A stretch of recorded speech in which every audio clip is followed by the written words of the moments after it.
À la conquête, cette fois, de l'Afrique, Alexandre le Grand, bien sûr, voulait prendre conseil, encore une fois, auprès des sages d'Israël. Il voulait profiter de son amitié pour vérifier s'il avait la bénédiction de la victoire ou non. Et lorsqu'il s'en est allé voir les sages du Sud, Hachne Adarom, ceci lui dit, il ne faut pas partir à la conquête de l'Afrique. Alors Alexandre le Grand lui dit, mais il n'y a que cette contrée qui me manque. Moi, j'ai conquis le monde entier. J'ai décidé de toute façon de m'y rendre. Alors je voudrais juste votre bénédiction. Et là, les sages d'Israël, soucieux, bien sûr, de la sincérité et aussi de leur amitié, ils voulaient que Alexandre le Grand ne perde pas ni ses forces, ni ses hommes, lui dire, écoute, si tu t'obstines à le faire, sache que, tout d'abord, techniquement, tu seras obligé d'utiliser des ânes égyptiens. Pourquoi ? Tout simplement, tu vas devoir traverser un désert qui, en pleine nuit, n'a pas une seule lueur. On ne voit rien là-bas. Et dans l'obscurité complète, les seuls animaux qui pourront t'aider sont des ânes égyptiens. Il te faudra marquer par des cordes le chemin que tu auras tracé pendant cette période obscure, qu'il faut supposer durer et le jour et la nuit, et un peu comme nous on sait, le petit poussé, à son retour, les sages lui ont dit et lui ont proposé de revenir en utilisant la signalisation de cette corde qu'il laisserait sur son passage. Autrement dit, tout d'abord, les sages d'Israël mettent en garde Alexandre le Grand et lui disent, tu sais, tu ne peux y arriver que si tu te procures des ânes égyptiens, et que tu marques bien ton chemin à l'aller pour utiliser ces balises, en quelque sorte, à ton retour. De plus, sache, Alexandre le Grand, que tu ne gagneras pas ta conquête. Tu te trouveras dans une ville où tu seras contraint de faire demi-tour, de faire marche arrière. Alors, Alexandre le Grand prend la route à la conquête de l'Afrique avec ses Hamorim, Mitzrim, ses ânes égyptiens.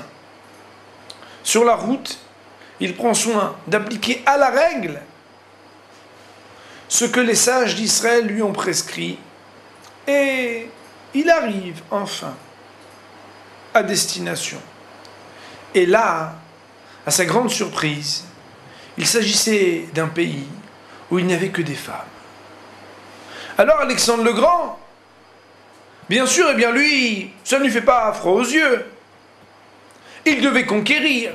Seulement, lorsqu'il arrive, ces femmes lui barrent la route et lui disent, « Votre Majesté, sachez bien que vous gagnez ou que vous perdiez, vous serez perdant de cette conquête. Si vous gagnez ce combat, tout le monde dira que Alexandre le Grand, il a combattu des femmes, et vous n'en serez absolument pas honoré. Et si vous perdez contre nous, alors là c'est encore pire, parce que la grandeur d'Alexandre le Grand, lorsqu'il va être battu par un groupe de femmes, va se voir amoindrir, va se voir déshonoré. Alors, prenez garde à vous. C'est ainsi qu'Alexandre le Grand ne put continuer. Il était contraint de faire demi-tour. Ces femmes avaient eu raison de lui. Elles lui ont donné un pain en or et il partit pour faire demi-tour. Seulement, il s'arrêta pour manger quelque chose et il avait un peu de poisson séché. Alors vous savez que le poisson séché c'est très bon, mais quand c'est trop sec, il fallait qu'il mette un petit peu d'eau. Alors il s'approche et il prend d'un cours d'eau, d'une petite rivière, un peu d'eau. Et là, stupéfait, le poisson revient à la vie. Mais il ne s'agissait pas d'un poisson qu'il venait de pêcher. C'était un poisson qui était mort depuis longtemps. Alors, curieux, Alexandre le Grand remonte le courant pour voir d'où venait cette rivière magique qui redonnait vie au poisson pêché il y a tellement de temps. Et là, il arrive et il voit une porte, une belle porte. Il avait compris que c'était la porte du Gan Eden, du jardin d'Éden. Nos sages nous racontent qu'Alexandre le Grand frappe à la porte. Il veut entrer, bien sûr. Et là, la réponse, sans équivoque. Ze Asha'ar Lashem, Tzadikim Yavohuvo. Cette porte, c'est la porte de Dieu. Il n'y a que les justes qui peuvent y entrer. Sous-entendu, vous êtes quelqu'un peut-être d'important, mais pour entrer dans la porte du Gan Eden et s'approcher de la présence divine, il faut avoir des mitzvot, il faut être un tzaddik, un juste d'Israël. Alors Alexandre le Grand de dire, mais vous ne pouvez pas me laisser ainsi, moi je suis Adam Chashouv, je suis un homme important. Donnez donc quelque chose. Et là, Alexandre le Grand, eh bien, il lui a été donné une petite boule. Très bizarre.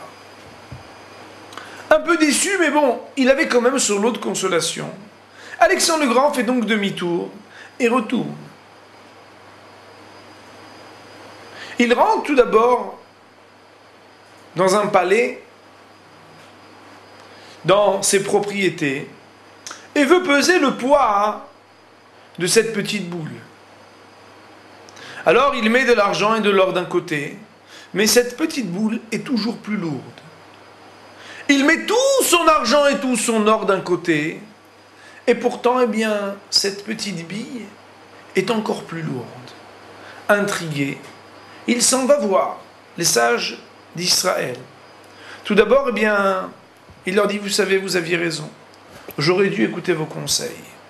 Il leur raconte en détail comment il a dû faire demi-tour, car ce pays des femmes avait gagné, lui avait présenté des arguments qui l'avaient repoussé, et Alexandre le Grand de leur dire, mais vous savez, il y a une porte, je pense que c'était la porte du Gan Eden, et là-bas on m'a donné une petite boule, j'ai mis tout mon argent, tout mon or, tout ce que j'avais de lourd d'un côté, mais elle est toujours plus lourde. Qu'est-ce que c'est? Et là les rabbinim de lui dire, bien, c'est un œil humain. Cet œil-là, il ne peut pas être rassasié. Tu peux lui mettre de l'autre côté tout l'argent et tout l'or du monde, il ne sera jamais rassasié. Alors Alexandre le Grand de dire, mais attendez, je peux vérifier ce que vous dites? Eh bien sûr, lui dirent les sages, tu n'as qu'à recouvrir cet œil de terre ou de poussière. Tu as qu'à faire en sorte qu'il ne puisse plus voir, et tu verras bien ce qui se passera avec ta balance.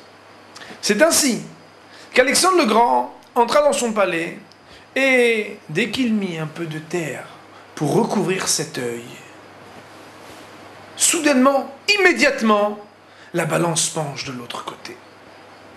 Nos sages vont bien sûr nous dire que de cette histoire nous apprenons combien l'œil de l'homme est trompeur. Dans une ère de l'image et de la communication, combien cette histoire talmudique nous renseigne sur ce que la publicité et les images nous donnent soif, nous donnent envie de posséder, et tant que les yeux sont ouverts à l'extérieur, même lorsqu'on possède, même lorsqu'on achète, même lorsqu'on convoite, eh bien, après avoir obtenu, on ne peut jamais être rassasié. Le bonheur pourra commencer lorsque les valeurs que l'on veut acquérir sont celles que l'on peut voir même lorsqu'on a les yeux fermés. À très bientôt.